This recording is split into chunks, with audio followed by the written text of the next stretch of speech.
तो question number 24 में था, during cell cycle progression from G1 to S cyclin CT के फॉस्फोराइलेट करता है RB को। RBT की एफिनिटी घट गई E2F के लिए। E2F आज़ाद है, वो जाके बाइंड करेगा जीन के साथ में, जीन ऑन हो जाएंगे और एस फेस के साइक्लिन्स बनने शुरू हो जाएंगे।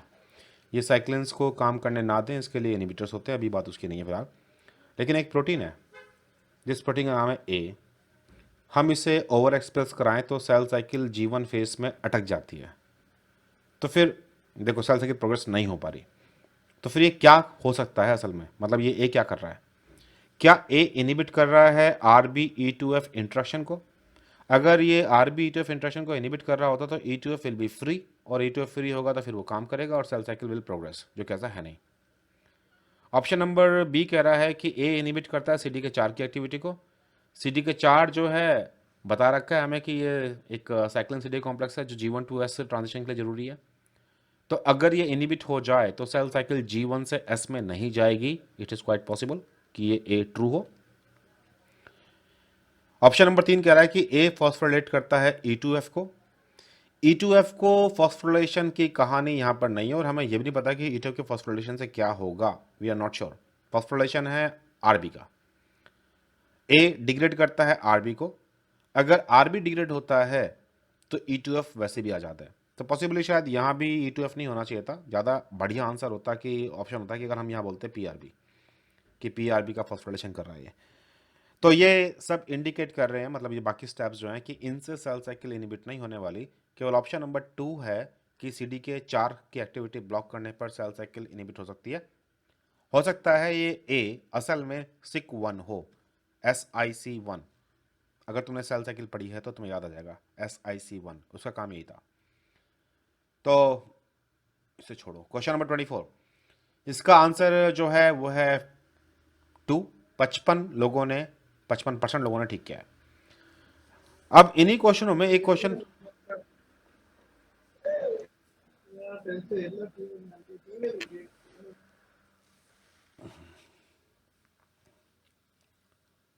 नेट के एग्जाम में एक कॉमन क्वेश्चन ये भी आता है जिसमें सेल सेल फ्यूजन की बात आती है। तो इन्होंने क्या करा कि सेल्स ऑफ एस फेस ली हैं, सेल साइकिल के, इनको फ्यूज किया गया है दूसरी सेल साइकिल की स्टेजेस की सेल के साथ में, जैसे G1 फेज के साथ में, G2 फेज के साथ में और M फेज के साथ में। फिर इन सेल्स को ग्रो किया गया है एक ऐसे मीडियम में जिसमें ट्राइटिएटेड थायमाइडिन पड़ा हुआ है और ये रेडियोएक्टिव लेबल्ड होता है। The maximum amount of freshly labelled DNA is likely to be obtained in S phase cells fused with। देखिए, अगर कोई सेल हम किसी ऐसे मीडियम में डालते हैं जिसमें रेडियो लेबल्ड थायमिन है और फिर ये सेल डिवाइड करना शुरू करे DNA को, तो जो नया DNA डिवाइड करेगा उसमें जहां जहां थायमिडिन ऐड होना होगा वो लेबल्ड हो जाएगा, और इस तरीके से वहां मुझे लेबल्ड DNA मिलेगा, लेकिन बशर्ते कि सेल डिवाइड करे। तो जब मैं एस फेज की सेल को फ्यूज कराता हूं G2 फेज के साथ में, तो होता यह कि दोनों की दोनों सेल एस फेज में आ जाती हैं। जो एस फेज की सेल थी वो तो एस फेज में है ही, डीएनए डिवीजन चल रहा है उसका, और जो G1 वाली भी थी वो लपक करके फटाफट उसका भी न्यूक्लियस डिवाइड करना शुरू कर देता है, वो वेट नहीं करता किसी का। मतलब एस फेज की सेल में वो फैक्टर्स होते हैं जो G1 फेज की सेल को भी प्रमोट कर सकें एस फेज के लिए। यहां दोनों ही न्यूक्लियस में डीएनए डिवाइड करेगा। दूसरी वाली कहानी के अंदर अगर एस फेज को मैं G2 के साथ में फ्यूज कराऊं तो एस फेज की सेल डिवाइड करती रहेगी, लेकिन G2 वाला जो न्यूक्लियस है वो डीएनए डिवीजन नहीं करेगा। और अगर मैं एस फेज को एम फेज के साथ में फ्यूज कराऊं तब भी एम फेज वाली सेल एम फेज की रहेगी और एस फेज वाली एस फेज में। तो जो फ्यूजन है जहां पे मुझे सबसे ज्यादा डीएनए लेबल देखने को मिलेगा वो फ्यूजन है जिसमें दोनों सेल के न्यूक्लियाई डिवीजन स्टार्ट कर दें, और वो है fusion with the G1। Option number 1। Then question number 25 का आंसर जो पहला वाला है वो 42.6 ने दिया है, काफी लोगों ने G2 फेज को भी दिया है। एक बात याद रखना, सेल साइकिल में जनरली सेल साइकिल उल्टी कभी नहीं होती। मतलब एस फेज के बाद G2 फेज G1 फेज आ जाए, ऐसा नहीं होता। तो इस चीज से बचे रहना हमेशा। मतलब अगर आप कभी एस फेज वाली सेल से एम फेज की सेल को इंटरेक्ट करा रहे हो तो एम फेज ऑलरेडी आएगा, स्टेप है, वो पीछे नहीं आएगा। Question number 26. Addition of antibiotic cefalexin to growing E. coli cell lead to the fermentation of the cell followed by lysis. Cefalexin is an inhibitor of. ये पेप्टाइडोग्लाइकन सिंथेसिस का inhibitor है. Peptidoglycan नहीं बनेगा तो सेल वाल कमजोर होती जाएगी bacteria की और अल्टीमेटली उसका लाइसिस. तो ऑप्शन नंबर 3 जैसा करेक्ट था. और अब मैं तुम्हें मौका दे रहा हूं कि इस डायग्राम का स्क्रीनशॉट मार लो.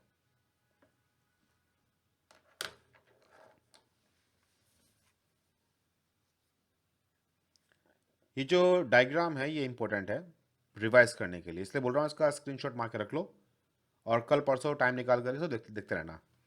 इस एक डायग्राम में दे रखा है कि भाई कौन कौन सी चीज को इनहिबिट करने वाले कौन कौन से एंटीबायोटिक्स हैं. अब जैसे कि सेल वॉल सिंथेसिस को ब्लॉक करने वाले एंटीबायोटिक की लिस्ट यहां पर दे रखी है. डीएनए गायरेज को ब्लॉक करने वाले एंटीबायोटिक यहां पर हैं.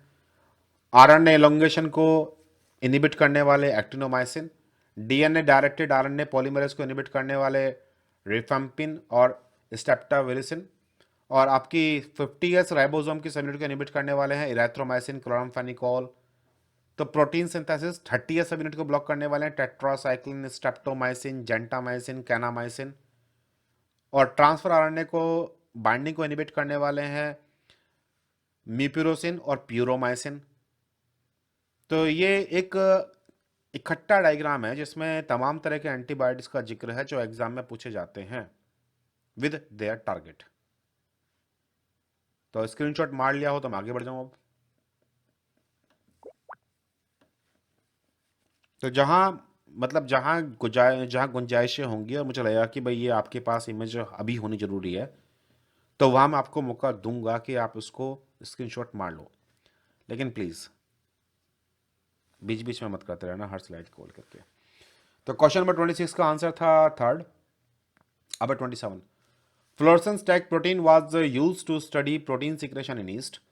Fluorescence was observed in the Golgi, the secretory vesicle and the rough endoplasmic reticulum. तो इनमें से कौन सा बेस्ट सीक्वेंस है? सिंपल सी बात है भाई, सबसे पहले प्रोटीन बना कहाँ? सबसे पहले ईआर में बनेगा, फिर उसके बाद गोल्जी में जाएगा, फिर उसके बाद वो सिक्रेटरी वेसिकल में जाएगा. तो ये ऑर्डर पूछ रखा था उन्होंने. सबसे पहले रफ ईआर, फिर उसके बाद में गोल्जी बॉडी और फिर उसके बाद में सिक्रेटरी वेसिकल. तो ऑप्शन नंबर 3 था इसका करेक्ट सीक्वेंस. ज़्यादातर लोगों को पता है इस बारे में. क्वेश्चन नंबर 28 है in eukaryote a specific cyclin dependent kinase CDK activity is required for the activation of loaded helicase to initiate replication. G1 phase की बात चल रही है सारी है. On the contrary this CDK activity inhibit the loading of the helicase on to the origin of replication. Considering the fact that during each cycle there is only one opportunity for helicase to be loaded onto origin and only one opportunity for these helicases to be activated, which one of the following graphs best depict the CDK activity of G1 and S phase of the cell.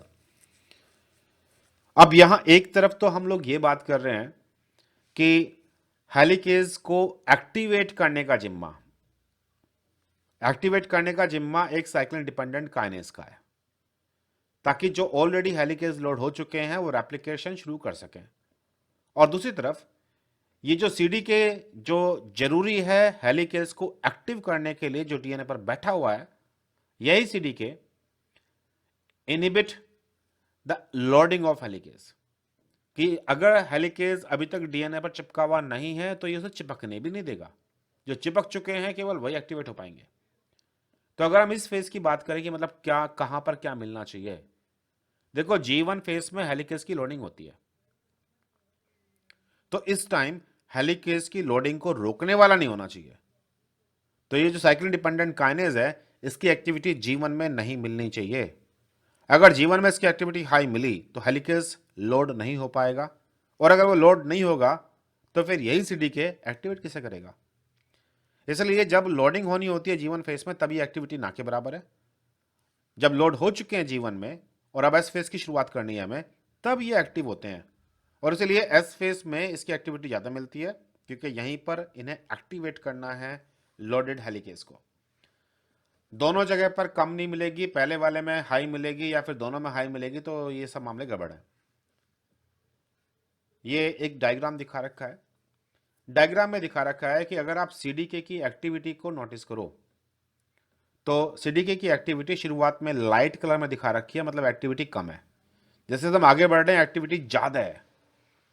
तो शुरुआत में केवल DNA पर origin recognition complex लगा हुआ है। इसके बाद में दूसरे प्रोटीन्स आते हैं CDC6, CDTH और CDT1, और इन्हें पहचान करके आपका MCM227 वो आके बाइंड करता है, जो कि हेलिकेज है। तो जब तक ये आके लोड नहीं करेगा हेलिकेज, तब तक एक्टिविटी लेस है इसकी। जब वो लोड कर गया तो फिर साइक्लिन डिपेंडेंट काइनेज, दूसरे डीडीकेज होते हैं और बहुत सारे प्रोटीन्स होते हैं, वो सब आके बाइंड करेंगे और इस सिस्टम को एक्टिवेट कर देंगे ताकि रेप्लिकेशन शुरू हो सके। तो जब वो एक्टिवेट कर रहे हैं तब एक्टिविटी ज़्यादा मिल रही है। लोडिंग G1 में है, एक्टिवेशन S फेज के शुरुआत में कह लो या G के लास्ट में कह दो, G1 के। तो इसका ऑप्शन नंबर 1 था correct answer. Then question number 29 है, fluorescence recovery after photo bleaching, जिसे हम बोलते हैं फ्रैप, is the method to estimate the diffusion of molecules in a membrane fluorescently labeled in a membrane such as। अब इन्होंने कुछ proteins को लेबल किया है। पहली बात, ये टेक्निक फ्रैप, इसकी फाउंडेशन आपकी क्लियर होनी चाहिए। पॉइंट ये है कि किसी सेल को हमने फ्लोरेसेंटली लेबल कर रखा है, फिर हम वहां पर किसी पार्ट पर मेम्ब्रेन के लेजर डालते हैं।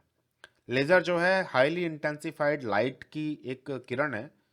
तो जो ये फ्लोरेसेंट मॉलिक्यूल होते हैं, जब बहुत एनर्जेटिक लाइट इनके ऊपर पड़ती है तो ये अपनी फ्लोरेसेंस भूल जाते हैं, फ्लोरेसेंस नहीं कर पाते, बेकार। इसे बोलते हैं ब्लीचिंग। तो उस रीजन की ब्लीचिंग हो जाती है।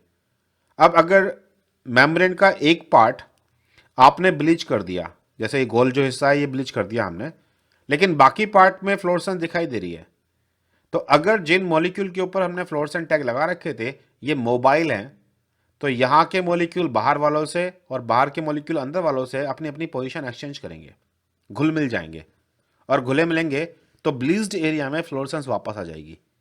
इसी को बोलते हैं फ्लोरेसेंट की recovery after photo bleaching.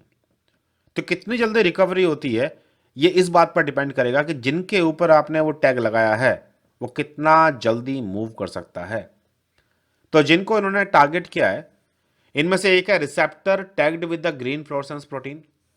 Receptor का मतलब है कि ये ट्रांसमेम्ब्रेन प्रोटीन होगा, और ट्रांसमेम्ब्रेन प्रोटीन स्लोली मूव करते हैं। दूसरा है receptor labelled with GFP which interact with cytoskeleton. अगर कोई रिसेप्टर ऐसा है जिसके एक किनारे पर साइटोस्केलेटन चिपके पड़े हैं उसके साथ में, तो ये पहले वाले से भी और ज्यादा लो मोबिलिटी शो करेगा क्योंकि ये एंकर्ड हो गया है। तीसरा है लिपिड। अगर मैं किसी लिपिड के मॉलिक्यूल को लेबल कर लूं, तो लिपिड के मॉलिक्यूल तो आपने पीछे भी डायग्राम में देखे थे फिलिपेस वाली कहानी में, कि एक जगह से दूसरी जगह बड़े आराम से घूम सकते हैं फास्ट, तो ये काफ़ी तेज मोबाइल करते हैं। फिर है उसके बाद a labelled protein that bind to the membrane surface. अगर कोई ऐसा प्रोटीन है जो मेम्ब्रेन के सरफेस से बाइंड कर रहा है, मेम्ब्रेन में धसा हुआ नहीं है, जैसे कि पेरिफेरल प्रोटीन, तो इसकी भी मोबिलिटी काफ़ी ठीक ठाक रहेगी। साइटोक्रोम C का एग्जाम्पल आप जानते हो इस मामले में। तो अब इन्होंने ग्राफ दिया नीचे। ग्राफ में दिखाया कि एक मॉलिक्यूल तो ऐसा था जिसकी रिकवरी इमीडिएटली हो गई, बी। एक मॉलिक्यूल ऐसा था जिसकी रिकवरी थोड़ा टाइम लगा, लेकिन रिकवरी लगभग पूरी हो चुकी है। फिर एक प्रोटीन ने स्लोली और रिकवरी किया, और एक प्रोटीन ने एक ही लिमिट तक रिकवरी वापस की, लेकिन टाइम खाया उसके अंदर। तो अब मुझे चेक करना है कि भाई इस ग्राफ के जो कॉम्बिनेशन दे रखे हैं नीचे वो करेक्ट है या नहीं। जैसे पहले वाले पार्ट में बोल रखा है कि जो ए वाला ग्राफ है, ए ग्राफ था सेकंड फास्टेस्ट, इसमें जो प्रोटीन है वो है 1, और 1 था आपका receptor tagged with green fluorescent molecule. ये पॉसिबल है एक बार को, लेकिन अगर मैं इन चारों में से बात करूं कि कौन सा सबसे बढ़िया मोबाइल होगा, तो ऑप्शन नंबर 3 जो कि लेबल्ड लिपिड का है, ये सबसे फास्ट मूव करने वालों में से, और सबसे स्लो मूव करेगा ऑप्शन नंबर 2। तो कायदे में हमें इस बात का ध्यान रखना था कि चलो ए का 1 हम मान लेते हैं कि भाई सेकंड फास्टेस्ट मूव दिखाया है इसने and it will do that, but इन्होंने बोला बी है सेकंड। बी जो है, बी बहुत फास्ट मूव किया उसने, बहुत जल्दी से रिकवरी की, लेकिन बी आपके लेबलिंग में दिखा रखा है जो साइटोस्केलेटल के साथ अटैच्ड है। साइटोस्केलेटल सिस्टम के साथ अटैच्ड प्रोटीन मोबिलिटी ना के बराबर दिखाएंगे, तो ये बी गलत है। ए कॉम्बिनेशन ठीक है, लेकिन बी वाला गलत है। ऑप्शन नंबर 2 में कह रखा है कि B is third, I think. हाँ, ऑप्शन नंबर, मैं इसको साफ ही कर दूं तो तुम्हें भी क्लियर दिख जाएगा।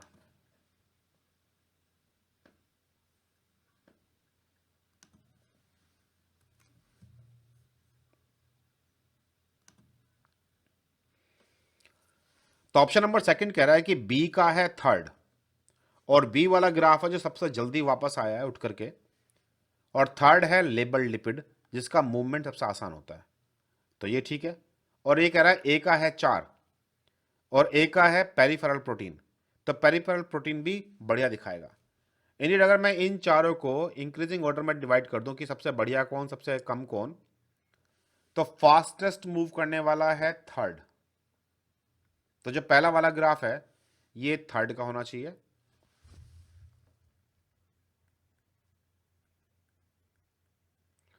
जो ए वाला ग्राफ है ये आपका फोर्थ का होना चाहिए,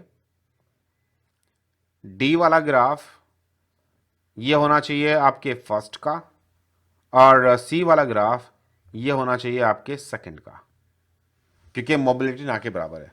तो बस अब हमें इन्हीं को मैच करना था, जो केवल ऑप्शन नंबर सेकंड के अंदर बेस्ट मैच कर रहा है।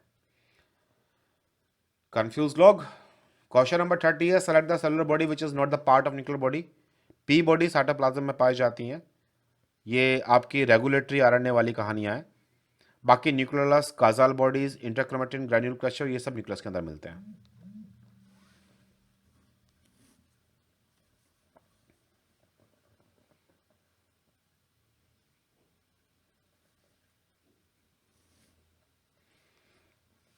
Question number 31, which one the following statement about chromatin is not true. तो DNA winding approximate 1.65 times around the nucleosome, पहली लाइन ठीक है। जो आपका एक हिस्टोन का मॉलिक्यूल है, इसके चारों तरफ जो डीएनए रैप कर रहा होता है, ये लगभग 2-3/4 टर्न कर रहा है, 1.65 भी कहते हैं इसको हम लोग। और ये टोटल जो डीएनए टच कर रहा होता है ये 146 या 147 बेस पेयर के आसपास का होता है।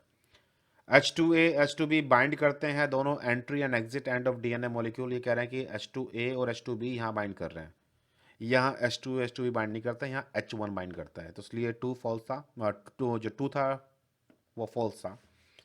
Covalent modification of histones influence chromatin compaction. Histones का एसिटाइलेशन, हिस्टोन्स का मिथाइलेशन, ये क्रोमेटिन की कॉम्पैक्टनेस को अफेक्ट करता है। एसिटाइलेशन डीएनए को लूज कर देता है। Non histone proteins are part of mitotic chromosomes, इन्हें आप स्कैफोल्ड प्रोटीन्स के रूप में जानते हो, कोहेसिन्स, कंडेंसिन्स, तो ये भी ट्रू था। ऑप्शन नंबर 2 फॉल्स था, काफी लोग जानते हैं इस बारे में।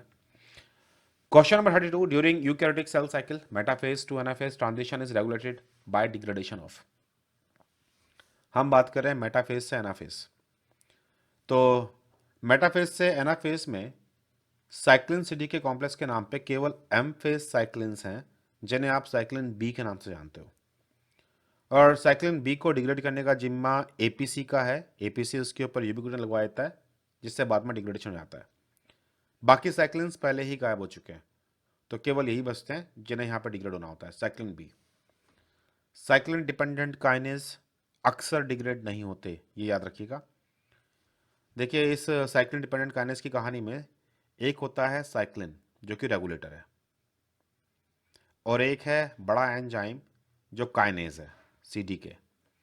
तो सीडी के रेगुलेशन में डिग्रेड नहीं किए जाते, सिर्फ साइक्लिन्स के ऊपर यूबिक्विटिन ऐड करके इसको डिग्रेड करते हैं। अगर साइक्लिन डिग्रेड हो गया तो सीडी के वैसे भी काम नहीं करेगा, क्योंकि सीडी के तभी काम करता है जब साइक्लिन आके बाइंड करेगा। अरोरा ए काइनेज और पोलो काइनेज ये आपके स्पिंडल फाइबर के असेंबली के साथ जुड़ी हुई कहानियां हैं, ये मेटाफेज टू एनाफेज ट्रांजिशन में इन्वॉल्व नहीं होते। तो क्वेश्चन नंबर 32 का आंसर था एक, आधे लोगों ने ठीक किया। In an intact cell patch clamp experiment, अगर हम एक साबुत सेल को लें, कंप्लीट सेल, तो इस सेल को खास तौर से चैनल्स को स्टडी करने के लिए कि चैनल्स किस आयन के लिए स्पेसिफिक हैं, किस रफ्तार से आयन को ट्रांसपोर्ट कराते हैं, हम इस टेक्निक का इस्तेमाल करते हैं, सेल पैच क्लैंप एक्सपेरिमेंट। तो इसमें क्या होता है, 2 electrodes are inserted into the cytosol but at different depth. ये कह रहे हैं कि एक हमने यहां लगा दिया इलेक्ट्रोड, एक हमने यहां लगा दिया, तो दोनों इलेक्ट्रोड अगर सेम एनवायरनमेंट में है तो हम डिफरेंस कहां से क्रिएट करेंगे? ये बात गलत थी। One electrode is applied to plasma membrane. एक इलेक्ट्रोड हम लोग प्लाज्मा मेम्ब्रेन पर लगाते हैं in a region containing only lipids and one into the cytosol. Membrane में कहां पर लिपिड है ये आइडेंटिफाई करना मुश्किल होता है कि कहां पर प्रोटीन नहीं है, तो ये एक तरीका नहीं है इसे काम करने का। अगर मुझे मेम्ब्रेन पोटेंशियल को समझना है तो मुझे अंदर और बाहर के डिफरेंस को समझना पड़ेगा। Two electrodes are applied to the plasma membrane, one in the region containing only lipid and other in the region containing one or few ion channel। यहां पे आयन चैनल्स की बात कर रखी है, तो ये एक पॉसिबिलिटी हो सकती है कि जहां पर आयन चैनल है और जहां पर आयन चैनल नहीं है। One electrode is applied to the plasma membrane containing one or few ion channels and electron inserted into cytoplasm। असल में इसका जो बेस्ट आंसर है ये आंसर नंबर 4 है। इसमें क्या हुआ, एक इलेक्ट्रोड तो हमने डाली अंदर और इलेक्ट्रोड जहां चैनल है इस चैनल को हमने एक पाइपेट में भर लिया और इलेक्ट्रोड इसके अंदर है। तो जब चैनल खुलते हैं तो आयंस पास करेंगे, दोनों का एनवायरनमेंट सेम हो जाएगा। जब चैनल बंद होंगे तो बाहर की तरफ पाइपेट में आयंस नहीं होंगे और अंदर हैं, तब हम उसको समझ पाते हैं कि भाई चैनल खुल रहे हैं या बंद हो रहे हैं। तो इसका करेक्ट जो आंसर है वो आंसर नंबर 4 है, ना कि 3। देन क्वेश्चन नंबर 34 है, sphingolipids and cholesterol molecules of the lipid bilayer aggregate into multiple tiny raft instead of single large ones. Considering that size of a lipid raft depend on the affinity of S and C for one another, S है sphingoलिपिड, C है cholesterol, तो choose the option that describe this property. S and C bind to one another tightly and independent of any other lipid molecule।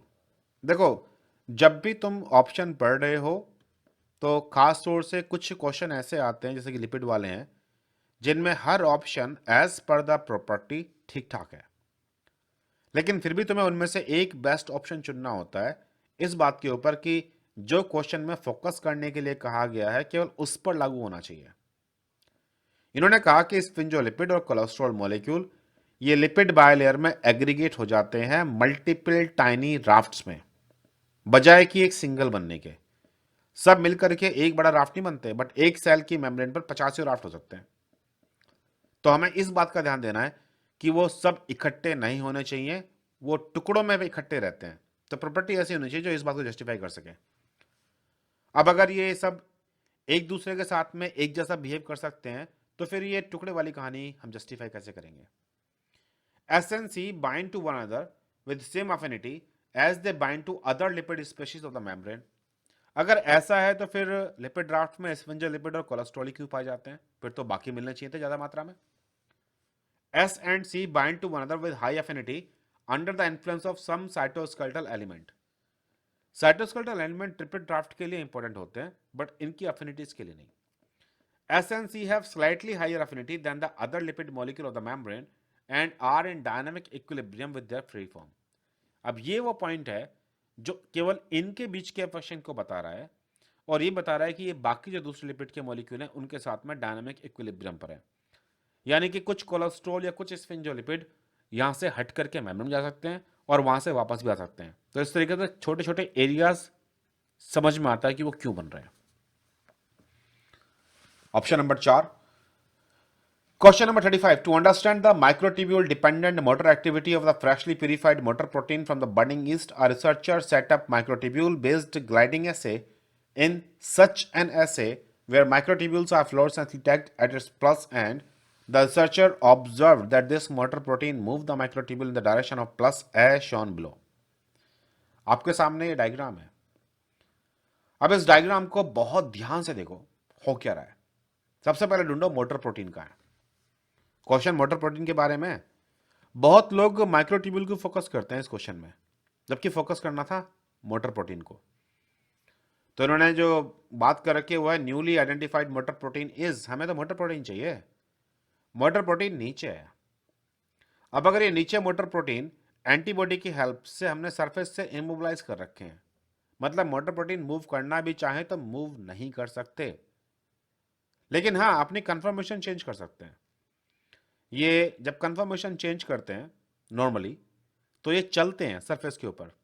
For example, आप पैदल चल रहे होते हो सड़क के ऊपर, आपकी बॉडी चलती है, सड़क नहीं चलती। लेकिन अगर मैं आपको बांध दूं किसी सरफेस के साथ और आपके नीचे की जो पैर की सड़क है उस सड़क को मोबाइल कर दूं कि वो मोबाइल हो सकती है, तो आप अपने पैरों से उस सड़क को हिला सकते हो, सेम वैसे जैसे कि ट्रेड मिल पर कोई आदमी दौड़ता है। ट्रेड मिल पर जब दौड़ रहा होता है इंसान, तो इंसान तो अपनी जगह है, लेकिन जो नीचे पट्टा है ट्रेड मिल का, वो है जो मूव कर रहा होता है। और यहां भी यही कहानी है, यहां बस उल्टी कहानी है, सिर के बल। इंसान ये खड़ा हुआ है और ट्रेड मिल यहां है। तो आप देख रहे हो कि ये प्लस एंड की तरफ खिसक रहा है आगे, और तो देखने में ऐसा लगता है कि जैसे माइनस टू प्लस मूवमेंट चल रहा है। भैया ये जो मूवमेंट है माइनस टू प्लस, ये मूवमेंट चल रहा है आपके माइक्रोट्यूब्यूल का, वो स्लाइड कर रहा है, slide on the motor protein. तो मोटर प्रोटीन उसे स्लाइड कब कर सकते हैं इस तरीके से? जब उसके अपोजिट डायरेक्शन में वो मूव कर रहे हो। फॉर एग्जाम्पल, आप अपने पैरों को आगे की तरफ मूव करते हो ट्रेडमिल पर, और ट्रेडमिल का पट्टा वो पीछे की तरफ मूव करता है। तो जो असली डायरेक्शन है इनके मूव करने की, असल में वो right hand side to left hand side है, यानी कि प्लस एंड से माइनस एंड की तरफ। और जब माइक्रोट्यूब्यूल से प्लस एंड के से माइनस एंड की तरफ मूव करने वाले मोटर प्रोटीन्स की बात करें तो उनका नाम होता है डायनेक्टिन या फिर डायनिन्स। तो यहां आंसर है डायनिन। काइनिन्स या काइनेसिन्स ये मूव करते हैं माइनस से प्लस की तरफ। मायोसिन की कहानी तो आप भूल ही जाओ, मायोसिन यहां कभी नहीं आएगा, क्योंकि मायोसिन तो मूव करते हैं एक्टिन फाइबर्स के ऊपर, मायोसिन 5 भी, मायोसिन 2 भी। जबकि हमारे पास माइक्रोट्यूब्यूल को मूव कराया गया था। माइक्रोट्यूब्यूल पे मूव करने वाले मोटर प्रोटीन्स हैं काइनेसिन और डायनिन। ये जो बात मैं बोल रहा हूं इसको ध्यान रखना। Question number 36, given below are organelles, column A और कॉलम बी में प्रॉपर्टी मिलानी है हमें इसके साथ में। जैसा कि मैं पहले भी कह चुका था, जैसे ही आपको कहीं मैनो 6 फॉस्फेट दिखाई दे तो ढूंढ लो यहां पर लाइसोसोम्स की कहानी कहां दे रखी है। तो ए का 4, अब ए का 4 मेरे पास यहां भी है और ए का 4 मेरे पास यहां भी है। अब इसके अलावा आपको जो याद रहनी चाहिए कि सिस गोल्जी से क्या होता है और ट्रांस गोल्जी से क्या होता है। कुछ लोग मैंने देखा कि कंफ्यूज रहते हैं सिस गोल्जी और ट्रांस गोल्जी में। सिस गोल्जी है टुवर्ड एंडोप्लाज्मिक रेटिकुलम और ट्रांस गोल्जी है टुवर्ड प्लाज्मा मेम्ब्रेन। तो यहां पर हमारे पास अब जो ऑप्शन दे रखे हैं, एक है anterograde transport from E R to Golgi, endoplasmic reticulum से ट्रांसपोर्ट होना है गोल्जी की तरफ। और जब कभी ऐसा होता है तो कोप सेकंड कोटेड वेसिकल्स ये हैं जो पार्टिसिपेट करती हैं, यानी कि डी का है 1 और डी का 1 हमारे पास यहां भी है और यहां भी है। देन दूसरी बात है हमारे पास क्लैथरीन कोटेड वेसिकल्स। क्लैथरीन कोटेड वेसिकल्स हमें आमतौर पे मिलती हैं या तो गोल्जी के उस साइड पर जिधर प्लाज्मा मेम्ब्रेन है, और प्लाज्मा मेम्ब्रेन वाली साइड जो होती है वो ट्रांस कहलाती है। तो फिर सी का सेकंड, बट पहले देख लो कि कुछ और भी ऑप्शन ना हो। तो क्लैथरिन पॉसिबली हो सकता है हमारे पास सी के साथ मैच कर जाए, बट यहां पर लास्ट में एक एंडोसाइटिक वेसिकल और दे रखी है। एंडोसाइटिक वेसिकल होती है रिसेप्टर मीडिएटेड एंडोसाइटोसिस, और वहां भी अंदर लाने के लिए क्लैथरिन की कोटिंग होती है। तो ई का सेकंड ये ज्यादा अप्रोप्रिएट है as compare to cis trans वाले के साथ में। तो ई का सेकंड हमारे पास इन दोनों में से केवल एक के पास है। इसके अलावा याद रखो कि जब कभी गोल्जी से वापस आना हो किसी वेसिकल को, जिसे बोलते हैं रेट्रोग्रेड, जिन प्रोटीन को गोल्जी में बनना था, मतलब सॉरी ईआर में बनना था लेकिन गोल्जी में गए मॉडिफाइड होने के लिए, लेकिन काम होने के लिए वापस आना है, जिनमें केडल सीक्वेंस होती है, उन्हें वापस लाने के लिए कॉप 1 कोटेड वेसिकल का इस्तेमाल होता है। इसके अलावा एक ये भी याद रखना है, क्लैथरिन आपके या तो गोल्जी के ट्रांस वाली साइट पर है या फिर बाहर से वेसिकल को अंदर लाते हुए, कोप सेकंड ई आर से गोल्जी की तरफ लाते हुए, कोप 1 गोल्जी से वापस ई आर पर ले जाते हुए। क्लैथरिन की एक स्टोरी और भी इंपॉर्टेंट है। क्लैथरिन एक ट्राई लेमिनियर स्ट्रक्चर है।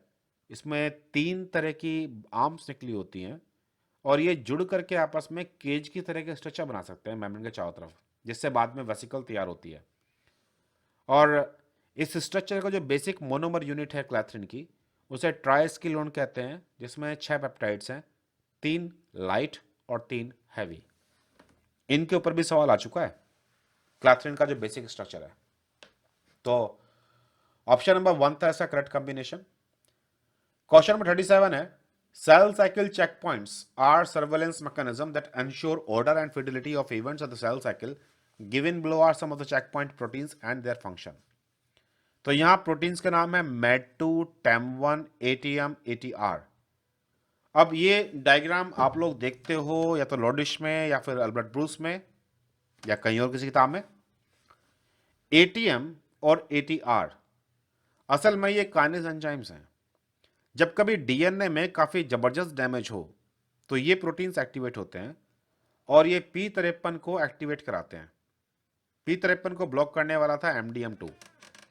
ये उसके ऊपर फॉस्फेट लगा देते हैं और P53 बच जाता है।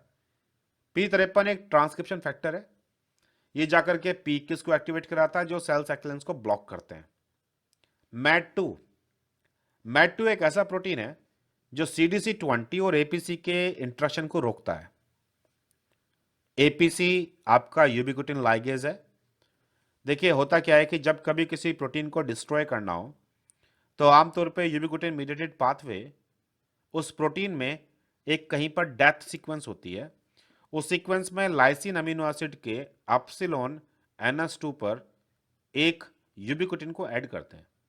यूबिक्विटिन एक 75 अमीनो एसिड्स का या 74 अमीनो एसिड का एक प्रोटीन है और इस यूबिक्विटिन में भी ऐसा ही एक लाइसिन लगा हुआ है। तो यही एंजाइम जो पहला यूबिक्विटिन ऐड करेगा वही एंजाइम दूसरा यूबिक्विटिन भी ऐड करता है पहले वाले के ऊपर, और सेम रिएक्शन रिपीट होती है मल्टीपल टाइम। तो इसलिए इसे बोलते हैं पॉली यूबिक्विटिनेशन। लेकिन किस प्रोटीन के ऊपर लगाना है, तो इस प्रोटीन को पहचानने के लिए एक दूसरा प्रोटीन है और फिर इसके ऊपर यूबिक्विटिन को ऐड करने के लिए एक और प्रोटीन है और यूबिक्विटिन को यहां तक लाने के लिए एक और प्रोटीन है। इन्हें E1, E2, E3 प्रोटीन्स कहते हैं। ये कॉमन नाम है, लेकिन हर जगह पर E1 का प्रिसाइज नाम है, E2 का प्रिसाइज नाम है और APC मतलब सॉरी जो आपका E3 होता है उसका प्रिसाइज नाम है। अब इस केस में CDC20 और APC ये इन्हीं 3 प्रोटीन में से 2 प्रोटीन है। ये आपको वर्कआउट करना है कि जो प्रोटीन से बाइंड करता है उसे क्या कहते हैं, जो यूबिक्विटिन को प्रोटीन पर लगवाता है उसे क्या कहते हैं, E2, E1 या E3। APC और CDC20 इनमें से एक है जो प्रोटीन को होल्ड करेगा और दूसरा है जो लगवाएगा। अब अपनी अकल लड़ाना खुद। APC पर CDC20 आके बाइंड करता है तो ये कुछ अलग तरह के प्रोटीन्स को टारगेट करता है। अगर CDC20 की जगह पर दूसरा प्रोटीन आकर के APC को बोले तो वो किसी और प्रोटीन पर काम करना शुरू कर देता है। तो जो मेन रिकॉग्निशन की एबिलिटी है कि किसको डिस्ट्रॉय करना है वो APC के साथ लगे हुए प्रोटीन की होती है, बट इनको ब्लॉक करने वाले हैं मैड2। अगर मैड2 काम करने लगे तो APC एक्टिवेट नहीं होगा, cell cycle will arrest. ATM/R अगर काम करने लगे तो सेल साइकिल प्रोग्रेशन नहीं होगा, cell cycle will block. Similarly TAM1 जो है वो CDC14 के साथ मिलकर ये काम करता है। तो क्वेश्चन इन्हीं को लेकर था। ATM ATR अगर ये काम करेंगे तो ये सेल साइकिल के प्रोग्रेशन को रोक रहे हैं और जनरली ये काम करते हैं इनहिबिशन ऑफ P21 का, ताकि अल्टीमेटली सेल साइकिल रुक सके। मैड टू करता है प्रिवेंशन ऑफ CDC20 के इनएक्टिवेशन का और नतीजा APC काम नहीं करेगा तो सेपरेज एंजाइम भी एक्टिवेट नहीं होगा जिसे APC आजाद कराता है सिक्योरिन को डिस्ट्रॉय करके, और सेपरेज वो था जो सिस्टर क्रोमेटिड्स को अलग कराता है। तो फिर मैड2 का सेकंड भी है और मैड2 का 4 भी आपका ऑप्शन नंबर सेकंड के अंदर टैम CDC14 के एक्टिवेशन को प्रिवेंट करता है, और ये CDC14 भी APC के साथ मिलकर के काम करता है। ये जो तीनों प्रोटीन्स के नाम दिए गए थे, MAT2, TAM1, ATM, ATR, ये सब के सब सेल साइकिल के इनिबिटर्स हैं सही मायने में। और कैसे इनिबिटर हैं ये आपको पता होना चाहिए। MAT2 और TAM1 तो ये दोनों के दोनों केवल APC वाले स्टेप को ही कंट्रोल करते हैं। 44.8% लोगों को इस बारे में जानकारी थी। Question number 38, to assess the impact of newly identified drug when added to a culture of subconfluent HeLa cells, a researcher analyzed the fluorescent activated cell sorting FACS profile of untreated versus the treated cells। जब उन्होंने drug नहीं थी तो उन्होंने पाया कि number of sales जिनमें genome था 2n, उनकी पीक काफ़ी बड़ी है। नंबर ऑफ सेल्स जिनका जीनोम डबल हो चुका है, उनकी पीक छोटी है। जब उन्होंने ड्रग दी तो उन्होंने पाया कि जिन सेल्स का जीनोम 2n होना चाहिए वो पीक गायब हो गई है नहीं अब, और जिनमें double the amount of DNA है उनकी पीक बड़ी है। अब इससे क्या मतलब निकला आपका? देखिए, जब एक सेल है, नॉर्मल सी सेल लो आप, ये सेल जीवन में है। जीवन में 46 क्रोमोसोम्स हैं इसके पास, 46 DNA के मोलिक्यूल, और इसे आप बोलते हैं कि डिप्लॉयड सेल है ह्यूमन की 2n। तो अगर मैं इस टाइम इसकी मतलब जितने मीडियम में अगर सेल जीवन पड़ी हुई हैं उसका फ्लो साइटोमेट्री करूं DNA कंटेंट के ऊपर, तो सबका DNA कंटेंट इस 2 वाली रेंज में आएगा, 2n के आसपास। यानी कि ये G1 की सेल को रिप्रेजेंट कर रहा है, वो सेल जिनमें DNA डिप्लॉयड है। क्योंकि G1 के बाद में जो नेक्स्ट फेस है वो है S फेस, और S फेस में DNA डिवाइड करना शुरू हो चुका होता है, जो आपके 46 क्रोमोसोम से बढ़कर के 92 हो जाएंगे, डबल द अमाउंट। तो अगर आप S फेज की सेल्स को उठा के एनालाइज करोगे तो उनका DNA आपको वेरिएबल मिलेगा। S फेज के अर्ली वाली सेल्स में DNA अभी डिवीजन शुरू हुआ ही है, तो 2n से जरा सा ज्यादा है। जो सेल थोड़ी देर से डिवाइड करती आ रही है DNA को, उनमें थोड़ा और ज्यादा है। जो सेल S फेज कंप्लीट कर चुकी हैं उनमें एग्जैक्ट डबल अमाउंट। तो इस ग्राफ में जो ये बीच वाली जो जोन है, ये जोन है उन सेल्स की जो S फेज में है। लास्ट का पार्ट ये है जो S फेज कंप्लीट कर चुका है। अब सेल जब G2 फेज में है तो DNA के डिवीजन पर अब कुछ बदलाव नहीं करने वाला, ना तो DNA बट रहा है और ना ही DNA रेप्लिकेट कर रहा है। तो जितना DNA बन चुका था, ट्वाइस द क्वांटिटी, वो ऑलरेडी रखा हुआ है 4n। तो इसलिए ये सेकंड पीक असल में केवल G2 सेल्स की है। फिर उसके बाद M फेज शुरू होता है। M फेज में भी प्रोफेज मेटाफेज तक 4n ही कंडीशन है। एनाफेज में क्रोमेटिड सेग्रीगेट हुए, लेकिन मत भूलो एनाफेज में भी सेल अभी सेल ही है, एक ही, दो सेल बट के अलग नहीं हटे। फिर उसके बाद आया टीलोफेज, और टीलोफेज में क्रोमोसोम सेग्रीगेट कर रहे होते हैं और दो सेल डिवाइड हो रही होती हैं। तो अप टू एनाफेज ये स्टेज ऐसी ही रहनी है, और फिर उसके बाद जब टीलोफेज आ जाएगा, साइटोकाइनेसिस, फिर दोबारा वापस हम यहां आ जाएंगे इस जगह पर। तो लास्ट वाला जो पीक होता है वो G2 का है। अब हमने क्या देखा कि जो ये डायग्राम है, ये डायग्राम कह रहा है कि जितनी भी सेल्स हैं सब में 4n ही है। यानी कि ये सेल या तो G2 फेस में है या फिर ये M फेस में है। यानी कि अभी तक जो डाटा था हमारे पास, डाटा कह रहा था कि वहां G1 भी है, S भी है, G2 भी है, M भी है। ड्रग डालने के बाद G1 गायब हो गया, S गायब हो गया, केवल G2M बचा। Based on the fax profile shown below, ये ड्रग क्या इनिबिट कर रही है? नो डाउट ये सेल साइकिल प्रोग्रेशन को इनिबिट कर रही है। ये G2M फेस से सेल निकलने नहीं दे रही। जितनी सेल G1 में थी वो G से S में घुसी, S से आके यहां अटक गई। तो सारी सेल यहां इकट्ठी हो चुकी हैं G2M में, G2M से आगे नहीं जा पा रही। अगर उन्होंने M फेस पार कर लिया होता तो फिर मुझे वो सेल भी दिखती जिनमें 2n अमाउंट ऑफ DNA होता। तो आंसर नंबर 3। बहुत सारे लोगों ने आंसर नंबर 1 दिया इसका।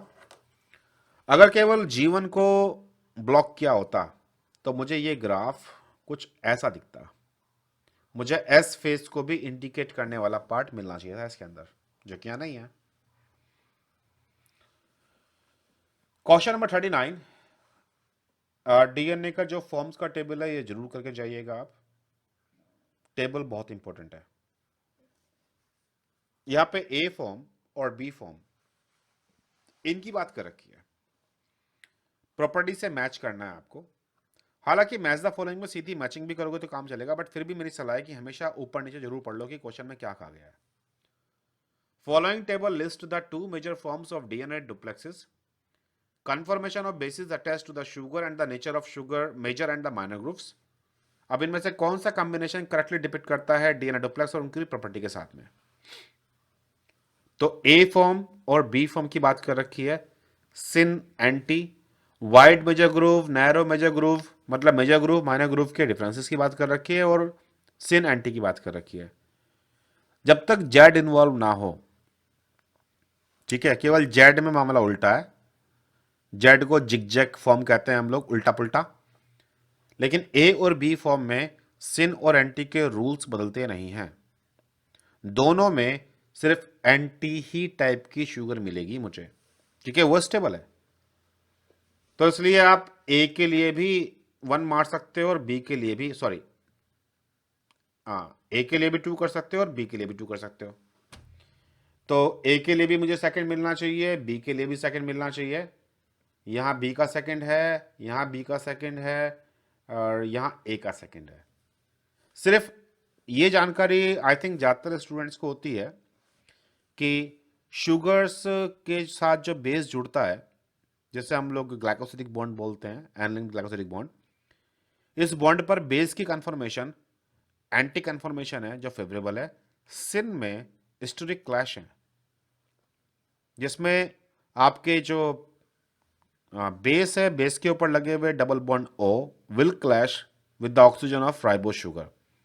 तो उससे बचने के लिए एंटी कन्फर्मेशन ही होती है स्टेबल, और ये सभी डीएनए फॉर्म में, जेड को छोड़ करके। जेड में बड़े ड्रामे हैं। जब आप जेड के डायमर का डायग्राम देखोगे ना, तब समझ में आएगा कि उसमें ऐसा क्यों होता है, क्योंकि वहां पे एक न्यूक्लियोटाइड दूसरे के मुकाबले 180 डिग्री उल्टा होता है, जो और किसी स्ट्रक्चर में नहीं है। तो सिर्फ इस प्रॉपर्टी के बेस पर भी सॉल्व था, बट फिर भी आपको यह पता होना चाहिए कि मेजर माइनर में क्या डिफरेंस है। ए और बी में फर्क है। ए डीएनए का मॉलिक्यूल मोटा डीएनए का मॉलिक्यूल है, बी जो है वो आइडियल कॉन्फ़िगरेशन है। तो ए डीएनए में मेजर ग्रूव हैं डीप और नैरो, माइनर हैं वाइड और शैलो, जबकि बी वाली फॉर्म में उल्टा है इसका। जो चीज वाइड है वहां से आप बेसिस को टच कर सकते हो। तो इसलिए बी फॉर्म में जो आपका मेजर ग्रूव है, जहां ज्यादातर डीएनए बाइंडिंग प्रोटीन चिपकते हैं आकर के, वहां है जो वाइड मिलेगा मुझे, जहां से बेसिस को रीड किया जा सकता है। तो वाइड मेजर ग्रूव मिलने वाला है मुझे बी में, ये सारे ऑप्शन के अंदर है। बाकी बातें ए के साथ है, सेकंड प्रॉपर्टी हो गई, फोर्थ नैरो मेजर ग्रूव, और फिफ्थ आपका वाइड माइनर ग्रूव। जबकि बी में था सेकंड आपकी एंटी कन्फर्मेशन, थर्ड आपका वाइड मेजर ग्रूव, और सिक्स्थ नैरो माइनर ग्रूव। तुम में से किसी को क्या ये कंफ्यूजन है इसके अंदर, what is major groove and what is minor groove?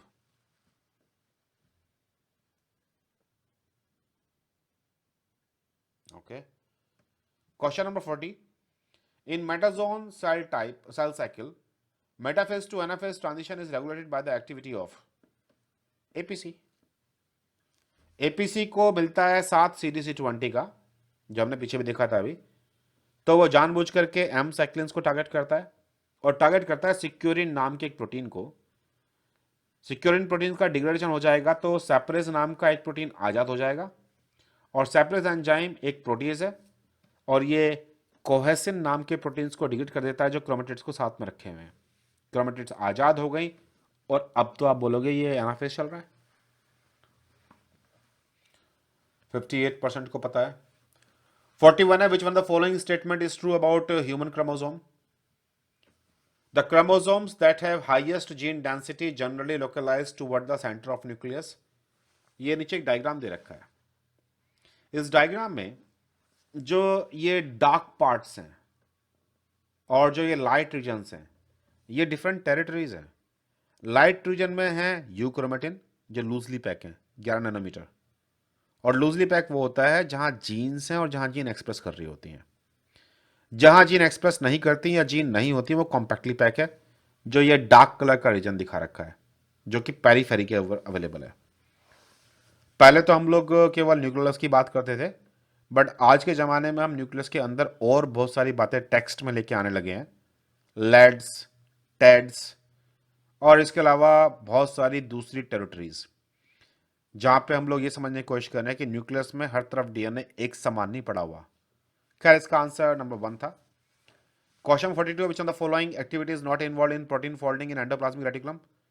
Protein folding में प्रोटीन डाइसल्फाइड आइसोमेरेज एंजाइम इस्तेमाल होता है। पेप्टाइडिल प्रोलाइल प्रोलाइल आइसोमेरेज इस्तेमाल होता है। प्रोटीन ग्लाइकोसाइलेशन भी जरूरी है, बट प्रोटीन यूबिक्विटिनेशन फोल्डिंग के साथ इन्वॉल्व नहीं है। प्रोटीन यूबिक्विटिनेशन तो प्रोटीन को डिग्रेड करने के लिए है।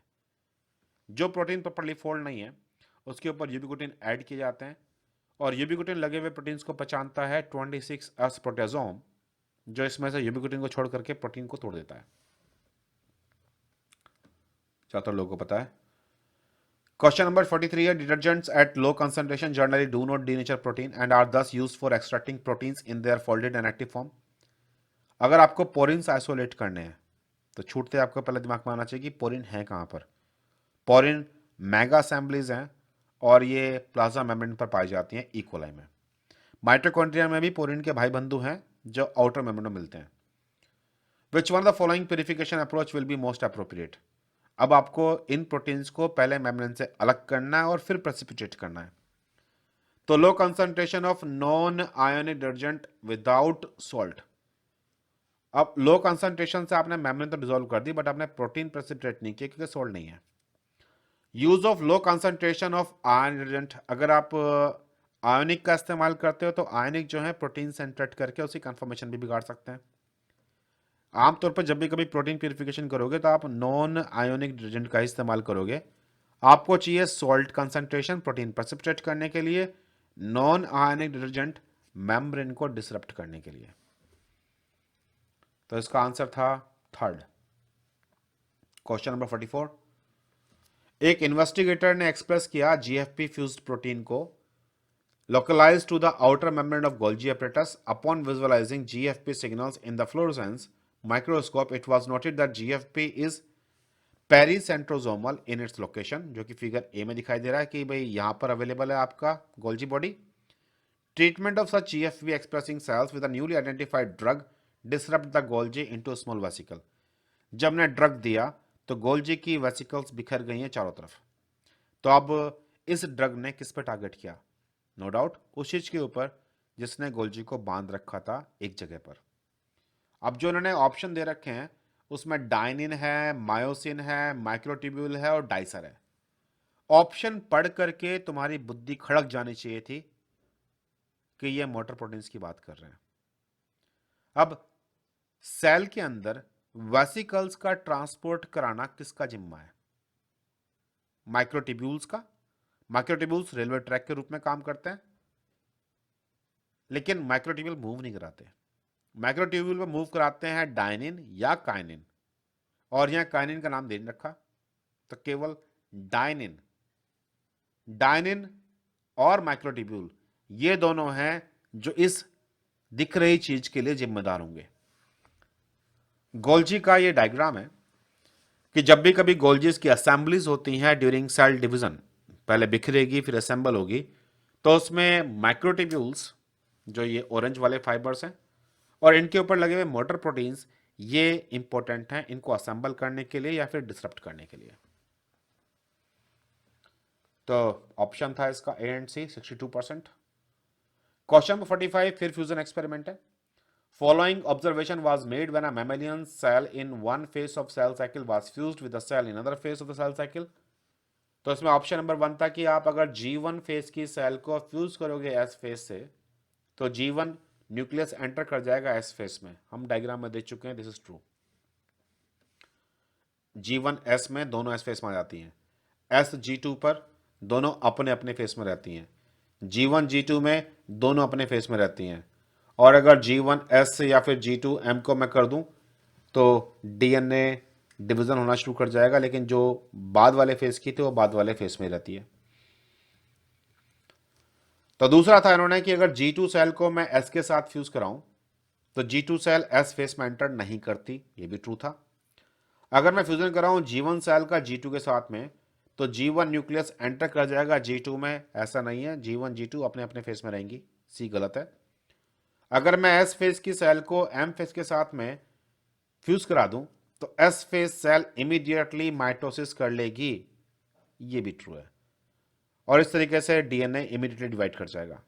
तो ए, बी एंड डी ये स्टेटमेंट करेक्ट है। अगर कभी कंफ्यूजन भी होता है और अगर आपको ये वाली बात याद है, सी वाली, कि G1 G2 को फ्यूज कराने पर दोनों अपने अपने फेस में रहती हैं, तो इसके बेस पर भी आप कैंसिल आउट कर सकते हो इसको, इसको और इसको। लास्ट बचता है आपके पास केवल करेक्ट ऑप्शन। मल्टीपल चॉइस जब इस तरह की आती हैं तो उसमें दो अप्रोच हैं। एक है मुझे सारे ऑप्शन पता हैं और दूसरा है मुझे एक दो ऑप्शन पता है।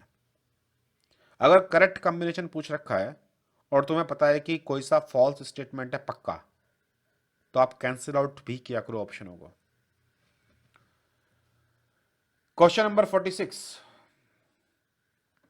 In an experiment, intact chromatin was isolated and digested with micrococcal nucleus in independent tube for 30 minutes, 1 hour, 2 hour and 4 hour. Further, the DNA was purified from each tube. Separate किया गया agarose jail पर, सदन hybridise किया गया, perform किया गया ribosomal RNA gene probe के साथ में और सेंट्रोमेर डीएनए प्रोब के साथ में। तो कौन सा पैटर्न हमें मिलने वाला है? अब इस डाटा से हिंट लेते हैं। माइक्रोकोकल न्यूक्लियस एंजाइम, सबसे पहले इसके बारे में पता होना चाहिए। ये डबल स्ट्रैंड डीएनए को कट कर सकता है बशर्ते कि वहां कोई प्रोटीन ना चिपका हो। तो अगर आपको क्रोमेटिन का स्ट्रक्चर याद है तो क्रोमेटिन में हिस्टोन्स मतलब न्यूक्लोसोम्स, न्यूक्लोसोम्स, न्यूक्लोसोम्स और बीच बीच में लिंकर डीएनए है। लिंकर डीएनए में प्रोटीन नहीं है, तो न्यूक्लोसोम ये जो है आपका माइक्रोकोकल न्यूक्लियस वो यहां कट मार सकता है बीच में इनके। अब दूसरी बात जो बोल रखी है, इन्होंने बोल रखी है कि इन्होंने राइबोसोमल आरएनए का जीन प्रोब लिया है और सेंट्रोमेरिक डीएनए का प्रोब लिया है। अब इससे बताओ कि क्या ये कहना चाह रहे हैं, इन दोनों में क्या डिफरेंस है? राइबोसोमल आरएनए की जीन हाउसकीपिंग जीन है और जो जीन हाउसकीपिंग होती है और जहां वो क्रोमेटिन में मौजूद होगा वो क्रोमेटिन हमेशा यूक्रोमेटिन फॉर्म में रहता है, यानी कि उसको डिग्रेड करना बड़ा आसान है, वो पहले से ही ओपन है 11 नैनोमीटर, एंजाइम जाएगा काट देगा। लेकिन सेंट्रोमेरिक डीएनए में कोई जीन नहीं होती और ये एक्सप्रेस नहीं करता, तो ये हमेशा कॉम्पैक्टली पैक्ड फॉर्म में रहता है। अगर डीएनए 11 नैनोमीटर में तब तो ये माइक्रोकोकल न्यूक्लियस काट देगा, लेकिन अगर सपोज करो हिस्टोन्स के जो ये न्यूक्लोसोम्स हैं ये फिर फर्दर कॉम्पैक्टली पैक हो रहे हैं 30 नैनोमीटर या फिर 300 नैनोमीटर में, तो ये इतना कॉम्पैक्टली पैक्ड है कि एंजाइम इनके बीच में कट नहीं मार सकता। लेकिन अगर एंजाइम को मौका मिलता रहा तो वो किनारे किनारे पे कट मारता जाएगा, डीएनए लूज होता जाएगा एंड और कट मारता जाएगा। तो अगर मुझे बैंड की बात करनी है तो राइबोसोमल आरएनए वाला जो रीजन है, तो जब मैं पहली बार कट दूंगा 10-30 मिनट का, मुझे वहीं से इंटेंसिटी मिलेगी काफी बढ़िया। 1 घंटे 2 घंटे 4 घंटे कोई फर्क नहीं पड़ने वाला, क्योंकि शुरुआत में ही डीएनए अवेलेबल था कटने के लिए तैयार 11 नैनोमीटर फॉर्म में। लेकिन सेंट्रोमेरिक डीएनए को खुलने में, कटने में इट विल टेक टाइम, क्योंकि वो कॉम्पैक्टली पैक था। तो जैसे ही टाइम बढ़ता जाएगा मुझे बैंड की इंटेंसिटी भी इंक्रीज होती जाएगी। तो with increase time compare to centromeric probe, the rapid increase in signal intensity of ribosomal RNA probe gene was observed. Ribosomal RNA की प्रोब जीन में मुझे इंटेंसिटी देखने को नहीं मिलेगी, जो शुरुआत में थे वो मैक्सिमम इंटेंसिटी दिखाएगा उसी time. With increase time compare to centromeric probe, a rapid decrease in signal intensity of ribosomal RNA gene probe was observed। ये एक पॉसिबिलिटी हो सकता है कि जब टाइम बढ़ रहा है तो इसको और ज्यादा माइक्रोकोकल न्यूक्लियस कट करते जा रहे हैं और डीएनए और छोटा होता जा रहा है, तो आगे चलकर होता है वो विजिबल भी ना हो। तीसरा है irrespective of incubation period both probes produced identical band, ये तो भूल जाओ। Treatment with micrococcal nuclease would instantly degrade DNA, ये भी भूल जाओ। तो अब इन 4 ऑप्शनों में बेस्ट ऑप्शन है सेकंड नंबर का। सेंट्रोमेरिक प्रोब कॉम्पैक्टली पैक्ड है, मतलब जो डीएनए कॉम्पैक्टली पैक है, तो उसको लूज होने में, कटने में will take time. 11 nanometre fibre 30 minute में उसने अपना बैंड दिखा दिया, हम उसे और देर तक दे रहे हैं एंजाइम को, तो वो और ज़्यादा डिग्रेड कर रहा है, हो सकता है कि वो और छोटा करता जाए कि प्रोब बाइंड भी ना कर पाए। तो इसलिए ऑप्शन नंबर 2 को यहाँ जस्टिफाई कर सकते हैं। आंसर था 2 इसका। Question 47, which one the following protein is most likely to be found in the intermembrane space of mitochondria. तो माइटोकॉन्ड्रिया के इंटरमेम्ब्रेन स्पेस की बात कर रहे हैं हम लोग, मतलब हम बात कर रहे हैं इस जगह की। An N-terminal matrix targeting sequence followed by a hydrophobic stop transfer anchor sequence। इसका मतलब है ये प्रोटीन अंदर आएगा और अटक करके यहां रह जाएगा। तो ये ट्रांसमेम्ब्रेन प्रोटीन है क्योंकि इसमें hydrophobic stop transfer signal sequence है। आपसे मांगा गया था इंटरमेम्ब्रेन स्पेस का। ऑप्शन नंबर 2 है N terminal matrix targeting sequence followed by a cleavable hydrophobic sequence that blocks complete translocation. अब यहां पे भी कह रहे हैं कि एक सीक्वेंस अवेलेबल है हाइड्रोफोबिक, मैट्रिक्स वाली भी सीक्वेंस है कट करने की, लेकिन उन्होंने ये कहा कि जो ये हाइड्रोफोबिक पार्ट है ये क्लीवेबल है, ये कट सकता है, और अगर कट सकता है तो फिर जो ये बचा हुआ पार्ट है ये बीच में रिलीज हो सकता है। A protein A protein with multiple internal sequence that can recognize by TIM22 complex, ये आमतौर पर ट्रांसमेम्ब्रेन प्रोटीन्स को बांधने के लिए होता है। A protein with an outer membrane localization signal sequence, अगर आउटर मेम्ब्रेन का तो बाहर अटकेगा, फिर यहाँ अंदर क्यों आएगा? या फिर ये डायग्राम दिखा रखा है इसका, अगर ये स्टॉप ट्रांसफर सिग्नल सीक्वेंस है तो वो यहाँ पर अटक जाएगा, और बाद में अगर ये क्लीवेबल भी है तो वो कट करके यहाँ से रिलीज होता है इंटरमेम्ब्रेन स्पेस में। Option number 2। क्वेश्चन नंबर 48 है a single protofilament of microtubules grow at the speed of 2 micrometer per minute. Considering that there is no catastrophe in the microtubule nucleation and the size of tubulin unit is of order of 5 nanometer, तो कितने tubulin units add होंगे growing microtubules पर minute? अब आपको याद होगा कि microtubule में जो जुड़ने वाली एक यूनिट है उसे बोलते हैं ट्यूबुलिन डाइमर। इन्होंने कहा कि इसका साइज है 5 नैनोमीटर का, जो उन्होंने डाटा दे रखा है। ये कह रहे हैं कि जो पूरा माइक्रोट्यूब्यूल है इसकी लंबाई बढ़ रही है 2 माइक्रोमीटर पर मिनट। तो 1 मिनट में इसकी लंबाई 2 माइक्रोमीटर बढ़ेगी। तो ये अगर मैं फिलहाल मैं इस डायग्राम को एक सिंगल यूनिट के रूप में दिखाऊं तो मैं 5 नैनोमीटर के कितने लगाऊं कि ये जुड़ करके 1 मिनट के अंदर ये पूरी लंबाई 2 माइक्रोमीटर की बन जाए। तो 2 माइक्रोमीटर अगर मुझे रिजॉल्व करना है 5 नैनोमीटर के साथ, तो सबसे पहले मुझे दोनों की यूनिट सेम करनी पड़ेंगी। तो हम 2 माइक्रोमीटर को कहते हैं कि यह 2000 नैनोमीटर। अब 2000 नैनोमीटर को आप डिवाइड कर दो 5 के साथ, 5 नैनोमीटर की एक यूनिट थी, तो आपके पास निकल के आएंगे नंबर ऑफ यूनिट्स के, नंबर ऑफ यूनिट कितनी होती हैं।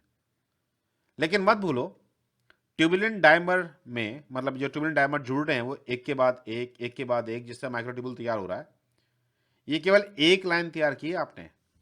ऐसी ऐसी 13 लाइनें मिलकर के एक माइक्रोट्यूबुल तैयार होता है पूरा।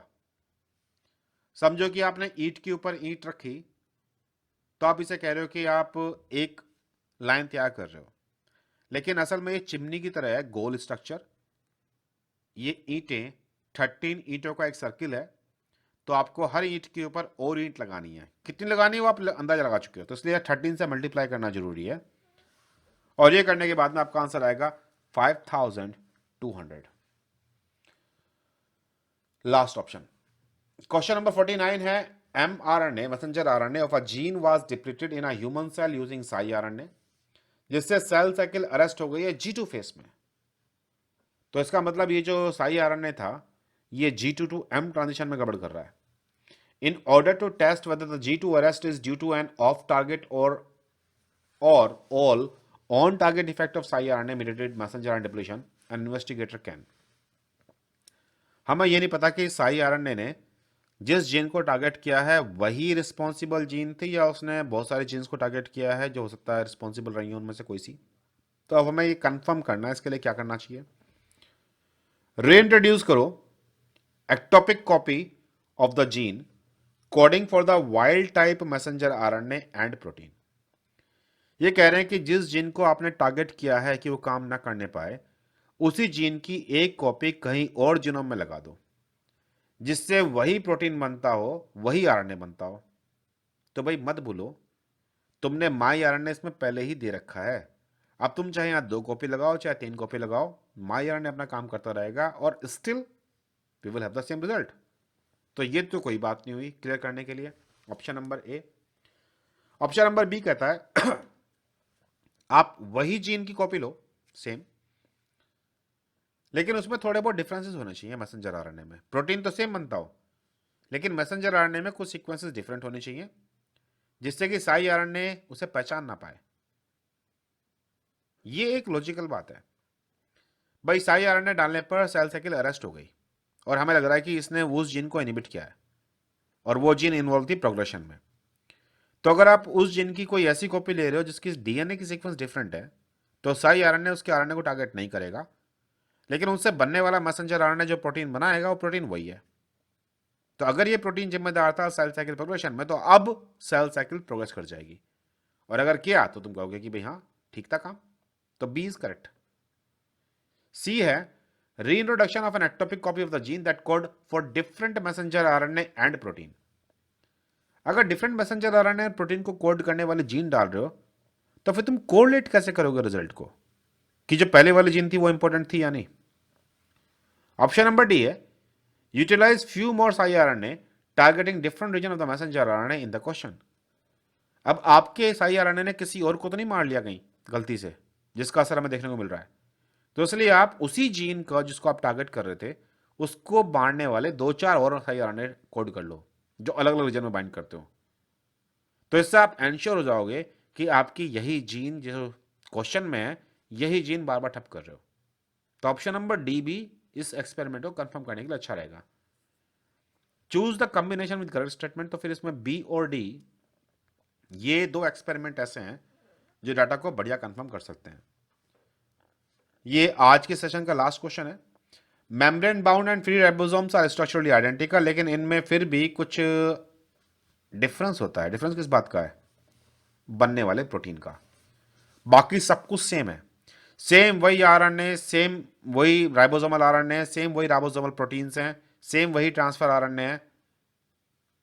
जो चाहे फ्री राइबोसोम पे बना लो आप प्रोटीन को, चाहे आप ईआर पे बना लो, तो डिफरेंस है केवल बनने वाले प्रोटीन का। जिन प्रोटीन को जाना है ईआर में, गोल्जी में, या फिर बाहर जाना है, उनके पास सिग्नल सीक्वेंस है। जिनको वहीं रहना है साइटोसोल में या न्यूक्लियस में जाना है या माइटोकॉन्ड्रिया क्लोरोप्लास्ट, उनके पास वो सिग्नल सीक्वेंस नहीं है। तो नेसेंट प्रोटीन का डिफरेंस है और किसी चीज का नहीं। तो ये आपका आज का सेशन था। ठीक है जी। Question number 1। अब इस बार हाथ खड़ा करने का ऑप्शन नहीं है, तो जिसका भी इशू होगा अपना माइक ऑन करेगा और बोल देगा। Question number 2। अगर मैं सपोज क्वेश्चन आगे बढ़ जाता हूं और तुम्हारा क्वेश्चन पिछला वाला था, तो please feel free. Question number 3।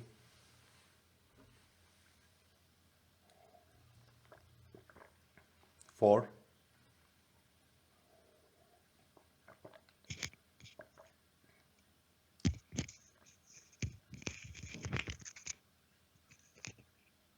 कोई कुछ कहना चाहता है या जस्ट डिस्टर्बेंस क्रिएट करना चाहता है? Question number 5।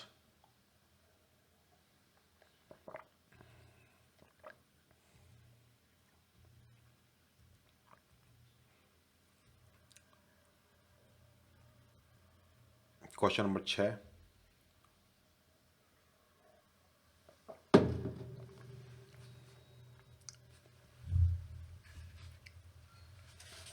Question number 7।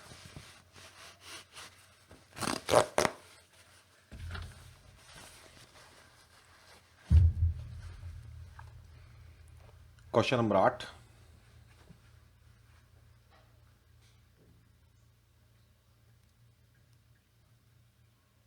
9।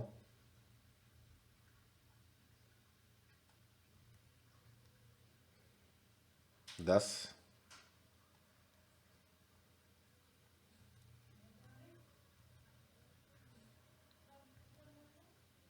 11,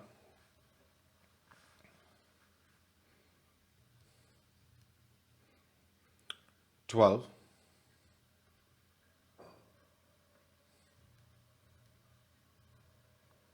13,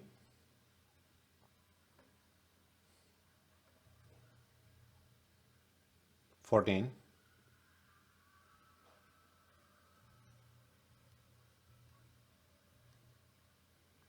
15,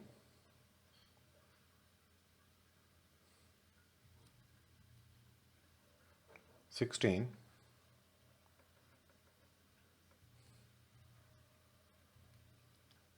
17, झिझकना मत, 18,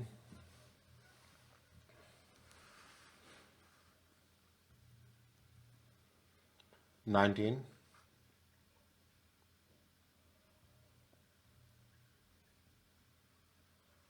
20,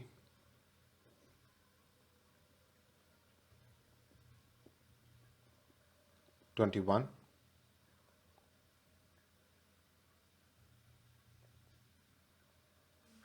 22,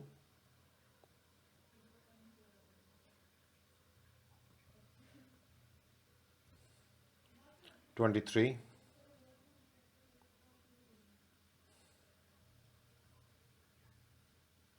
24,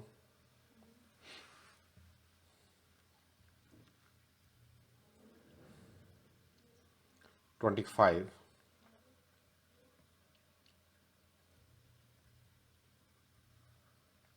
26,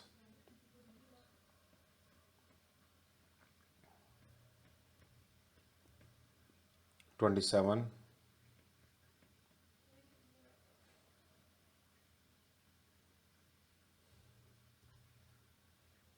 28,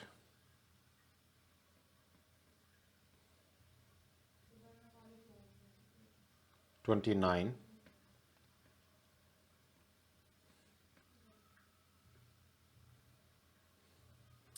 30,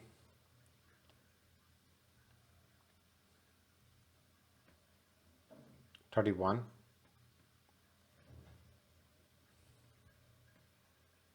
32,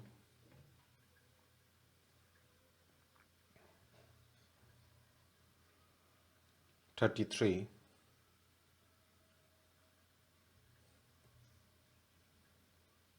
34,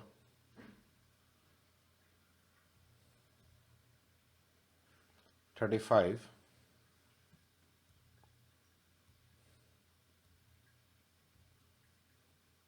36,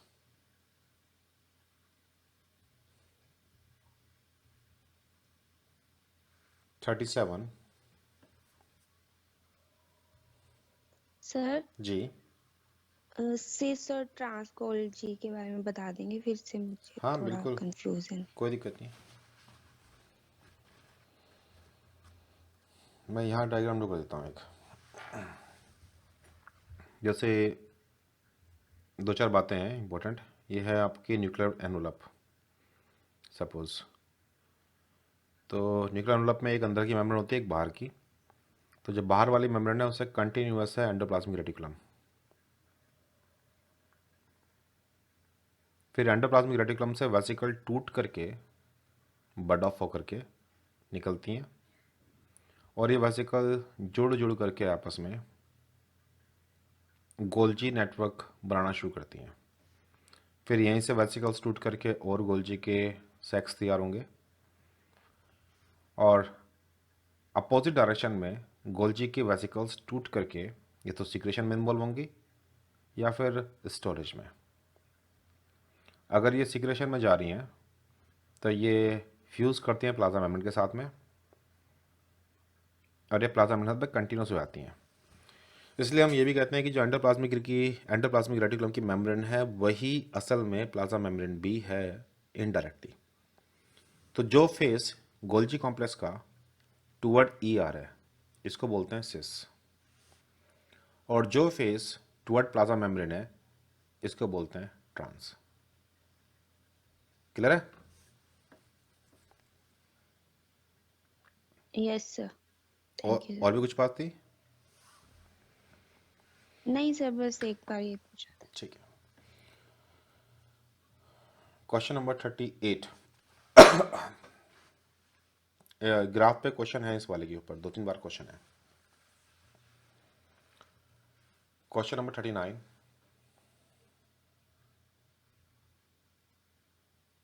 40, 41। 41 वाला जो क्वेश्चन है असल में ये इसकी इंफॉर्मेशन आने वाले एग्जाम में इस एरिया से क्वेश्चन बढ़ेंगे, मतलब न्यूक्लियस के जो सब डोमेन्स हैं।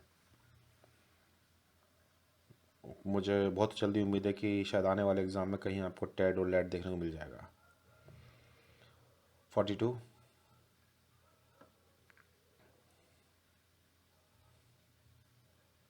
43,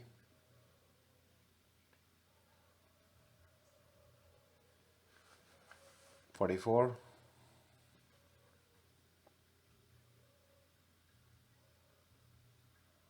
45,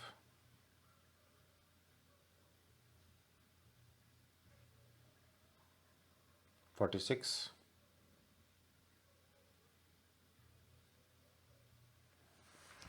47,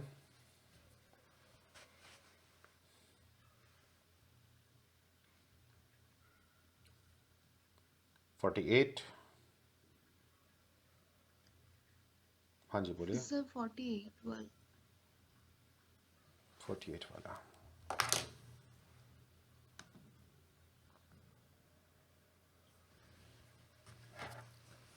हमारे पास उन्होंने बोला कि जो ट्यूबुलेंट डायमर है इसकी टोटल लंबाई है 5 नैनोमीटर, 5 नैनोमीटर। और दूसरी तरफ जो है हमारे सामने है माइक्रोट्यूब्यूल का फाइबर। इस माइक्रोट्यूब्यूल के फाइबर की जो ग्रोथ है यह है 2 माइक्रोमीटर पर मिनट। हम ये जानते हैं कि ट्यूबुलेंट डायमर जुड़ करके ही माइक्रोफाइबर्स बनते हैं। तो अगर मैं इसे बजाय 2 बॉल दिखाने के मैं इसे एक सिंगल यूनिट का डिज़ाइन दूं तो हम ये भी कह रहे हैं कि भाई जो ये सिंगल यूनिट है, अगर ये सिंगल यूनिट जुड़ती जाएं तो जो जुड़ने की रफ्तार है ये 2 माइक्रोमीटर पर मिनट है। सपोज़ करो कि हमने कहा कि जो टोटल लंबाई ली इसने वो लंबाई 2 माइक्रोमीटर की थी 1 मिनट में। तो पहला क्वेश्चन तो मेरा ये है कि इस 2 माइक्रोमीटर को बनाने के लिए एक के ऊपर एक कितने ट्यूबुलेंट डायमर लगेंगे, जबकि हमें ये भी मालूम है कि ट्यूबुलेंट डायमर जो इस्तेमाल हुए हैं उनकी एक की लंबाई 5 नैनोमीटर की थी। तो माइक्रोमीटर को नैनोमीटर के साथ मुझे कोरिलेट करना है, तो ये बात ध्यान रखना पड़ेगा हमें कि 1 micrometre is equal to 1000 nanometre होते हैं। तो फिर तो मेरे जो 2 माइक्रोमीटर हैं, 2 माइक्रोमीटर का मतलब है 2000 नैनोमीटर। अब अगर मैं कहूँ कि 5 नैनोमीटर वाली एक यूनिट एक के ऊपर एक लगी हुई है और टोटल उसकी लंबाई है 2000 नैनोमीटर, तो 2000 नैनोमीटर में कितने फिट होंगे, कितने यूनिट्स फिट हो जाएंगे इसके अंदर? तो मैं इसे डिवाइड कर देता हूँ 5 नैनोमीटर से। नैनोमीटर कैंसिल आउट करो, 5 4 जा 20 और 0 0। तो 400 यूनिट्स हैं जो इस एक पाइप में मिल रही हैं मुझे, एक के ऊपर एक लगी हुई। लेकिन यहाँ पर कहानी का अंत नहीं है। अब क्या होता है कि ट्यूबुलेंट डायमर 13 रोज तैयार करते हैं और उन 13 रोज से अल्टीमेटली आपका एक माइक्रोट्यूब्यूल का फाइबर तैयार होता है। इसका डायग्राम क्लियर होना बहुत ज़रूरी है कि जिसे आप माइक्रोट्यूब्यूल बोलते हो उसमें ट्यूबुलेंट डायमर्स की रोज होती हैं 13। और फिर ये एक के ऊपर एक के ऊपर एक के ऊपर लग करके ये 13 की रो, ये है वो पाइप। तो अगर इसमें इस तरह की टोटल 13 रोज हैं जो सर्कुलर वे में जुड़ करके आगे बढ़ रही हैं, तो एक रो में 400 थे 2 माइक्रोमीटर में, तो फिर 13 रोज में कितने होंगे? 13 मल्टीप्लाई बाय 400। तो 13 फोर जा 13 दूनी 26 और 26 26 52। तो 52 तो सीधा आ गया नंबर, और 2 जीरो उठा के ऊपर से लगा दो, 5200। क्लियर हुआ या रह गया? Yes sir. ओके जी।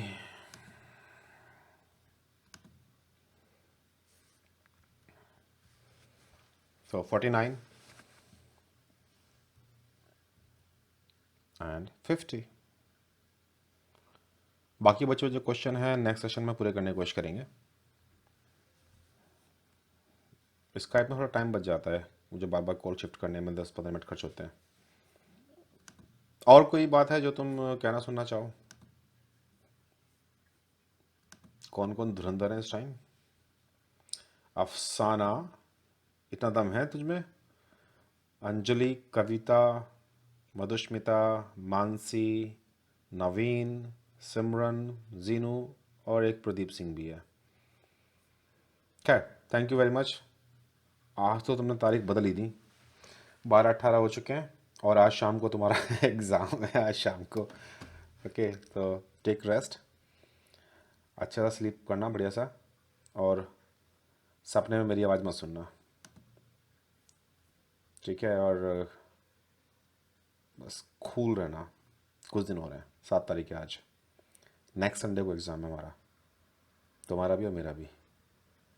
चलो फिर, कुछ कहना है या मैं कॉल काटूँ? कुछ नहीं कहना। Okay, good night, bye bye. No sir, good night sir. Good night. Good night sir. Last session में हम लोगों ने क्वेश्चन नंबर 51 किया था, तो अब मैं यहीं से आगे कंटिन्यू कर रहा हूँ। और प्लीज़ सभी से कोऑपरेशन बहुत ज़रूरी है कि आपके कैमरे और mic should always be off. आपका माइक जब ऑन होता है तो आपके बैकग्राउंड का डिस्टरबेंस सारे कंसंट्रेशन की वाट लगा देता है, नतीजा हम भटक जाते हैं अपने रास्ते से। ये आप ही के लिए चल रहा है सेशन, इसलिए बहुत ज़रूरी है कि आप इस सेशन की रिस्पेक्ट करो, रूल्स को फॉलो करके। तो question number 52, you are studying a protein that insert itself into a model membrane. मतलब लाइपोसोम की बात कर रहे हैं। हमारे पास एक लाइपोसोम है और एक प्रोटीन है, और ये कह रहे हैं कि ये प्रोटीन अपने आप को लाइपोसोम की मेम्ब्रेन में इंसर्ट कर सकता है ड्यूरिंग अ रिकॉन्स्टिट्यूशन प्रोसेस। अब जो प्रोटीन है, इस प्रोटीन का डायग्राम देख लो, हालांकि डायग्राम उन्होंने दिखा भी रखा है।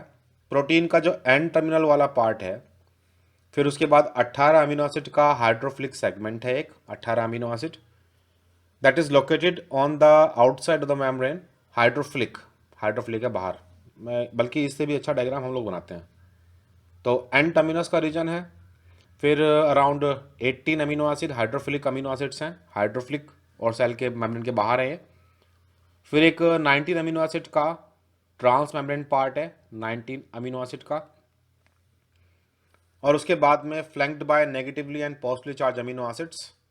इसके फ्लैंकिंग, फ्लैंकिंग का मतलब होता है कि दोनों तरफ प्लस नेगेटिव चार्ज के अमीनो एसिड है दोनों तरफ इस हाइड्रोफिलिक पार्ट के। और सी टर्मिनल्स डोमेन है जो अंदर की तरफ है। तो डायग्राम में इन्होंने इंडिकेट भी कर रखा था इसको। अब for proper reconstitution of the protein which of the following strategy will be appropriate. अभी ये तो इन्होंने बताया कि कैसा प्रोटीन है अवेलेबल, तो इस प्रोटीन का जो डायग्राम है वो ये कह रहा है कि मेरे पास एन टर्मिनस के बाद 18 अमीनो एसिड हैं हाइड्रोफिलिक, फिर प्लस माइनस चार्ज, फिर 19 अमीनो एसिड हाइड्रोफोबिक, फिर प्लस माइनस चार्ज, और फिर उसके बाद है मेरे पास साइटोप्लाज्मिक डोमेन। तो अगर मुझे इस प्रोटीन को मेम्ब्रेन में इंसर्ट कराना हो तो उसके लिए कौन सी लाइन ठीक रहेगी?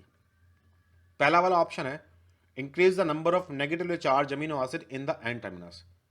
अगर मैं एन टर्मिनस के अंदर और negative charge amino acid add कर दूं तो इससे मेरा काम आसान हो जाएगा।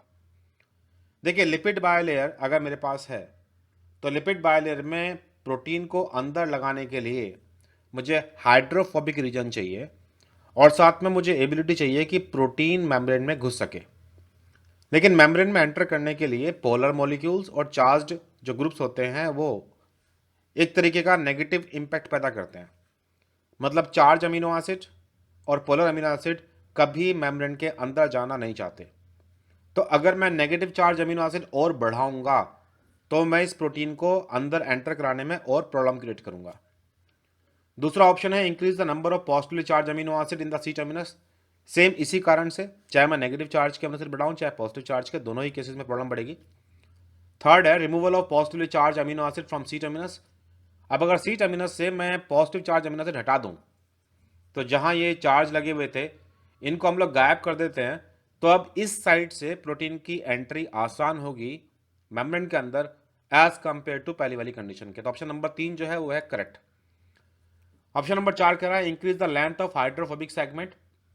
अगर मैं हाइड्रोफोबिक सेगमेंट की लेंथ बढ़ा भी दूं तब भी अगर मेरी मेम्ब्रेन के अंदर लिपिड का प्रोटीन का वाली घुस नहीं सकता तो फिर हाइड्रोफोबिक चैन कुछ नहीं करने वाली। जो करेक्ट आंसर था वो काफ़ी कम लोगों ने दिया, 29% लोगों ने, जबकि 33.3% लोग ये भी थे जिन्होंने ये कहा कि हम लोग पॉजिटिवली चार्ज अमीनो एसिड को लगाते हैं। और इंडिड मैं कहूँ तो अगर ये 15% भी जोड़ दो तो 48% के आसपास लोग का मानना ये था कि किसी प्रोटीन में किनारे पर पॉजिटिव नेगेटिव चार्ज बढ़ा देने से उसके मेम्ब्रेन में जाने की प्रोबेबिलिटी बढ़ जाती है। ऐसे क्वेश्चनों को करते हुए दिमाग में ये भी लेके आओ कि मेम्ब्रेन ट्रांसपोर्ट के प्रिंसिपल क्या थे। किसी भी मेम्ब्रेन के अंदर जहां फॉस्फोलिपिड के मॉलिक्यूल लगे हुए हैं, कोई भी ऐसा मॉलिक्यूल इसके अंदर एंटर नहीं कर सकता जिसके पास चार्ज लगा हो या फिर जो पोलर हो। इसीलिए H पॉजिटिव आयन जो बड़ा पिद्दा सा है, सबसे छोटा आयन यही है, केवल एक प्रोटॉन के बराबर साइज है इसका, स्टिल ये मेम्ब्रेन को पार नहीं कर सकता अपने चार्ज की वजह से। तो charge always create problem membrane से इंटरेक्शन में। क्वेश्चन नंबर 53, एक टेट्रापेप्टाइड है केडेल। अब केडेल शब्द को अच्छी तरीके से याद कर लो। कुछ एक सीक्वेंसेस ऐसी आती हैं पेप्टाइड्स में जिनका बड़ा इंपॉर्टेंट रोल है। जैसे कि लास्ट वाले पार्ट में हमने सीखा था कि मैनो 6 फॉस्फेट मतलब लाइसोसोम की स्टोरी की बात कर रहे हैं। तो जब भी केडेल वर्ड आपके सामने आ जाए तो हमेशा याद रखो कि ये एंडोप्लाज्मिक रेटिकुलम में रेट्रोग्रेड ट्रांसपोर्ट के लिए जरूरी है। प्रोटीन की सिंथेसिस जिन्हें सिक्रेटरी पाथवे में इन्वॉल्व होना है, उन प्रोटीन की सिंथेसिस एंडोप्लाज्मिक रेटिकुलम पर लगे हुए राइबोसोम के द्वारा होती है, जिन्हें हम बोलते हैं रफ एंडोप्लाज्मिक रेटिकुलम। तो प्रोटीन यहां बन गया। और प्रोटीन में जो मॉडिफिकेशंस हैं जैसे कि ग्लाइकोसाइलेशन है या फिर उसकी ट्रिमिंग है या फॉस्फोराइलेशन है, इनमें से काफ़ी सारे मॉडिफिकेशन ER में हो जाते हैं। लेकिन फिर यहां से प्रोटीन पैक होकर के वेसिकल्स में गोल्जी के पास पहुंचते हैं और कुछ मॉडिफिकेशन गोल्जी में भी होते हैं। आपको ये बहुत क्लियरली पता होना चाहिए कि कौन से मॉडिफिकेशन ER में होते हैं और कौन से गोल्जी में। For example N linked glycosylation जो प्रोटीन्स के एस्पाराजीन अमीनो एसिड के ऊपर कार्बोहाइड्रेट लगते हैं वो ER में होता है, लेकिन O लिंक्ड ग्लाइकोसाइलेशन होता है गोल्जी के अंदर। इसके अलावा जो N लिंक्ड ग्लाइकोसाइलेशन है इसकी ट्रिमिंग भी गोल्जी में होती है। अब मालूम पड़ा कि ये प्रोटीन जो था इसे काम तो यही करना था ER के अंदर, लेकिन इसे एक मॉडिफिकेशन करना जिसके लिए इसे गोल्जी में जाना जरूरी है। तो गोल्जी में ये मॉडिफिकेशन करके ये वापस लौट करके आता है। वापस लौट के आने को बोलते हैं रेट्रोग्रेड ट्रांसपोर्ट। अगर ER से सीधा गोल्जी के लिए जा रहा है जो कि स्ट्रेट रास्ता है, बाय डिफॉल्ट यही करते हैं प्रोटीन्स, तो इसे बोलते हैं एंटीरोग्रेड। और अब यहां गोल्जी के अंदर बहुत तरह के प्रोटीन्स हैं, इनमें से किस प्रोटीन को आगे जाना है किसको वापस जाना है, इसके लिए प्रोटीन में सिग्नल लगे हुए हैं। अगर किसी प्रोटीन में ये सीक्वेंस पाई जाती है KDEL, तो उन प्रोटीन्स को पहचान करके कुछ रिसेप्टर्स उनसे बाइंड करते हैं और इन्हें वापस एंडोप्लाज्मिक रेटिकुलम में लेके आते हैं।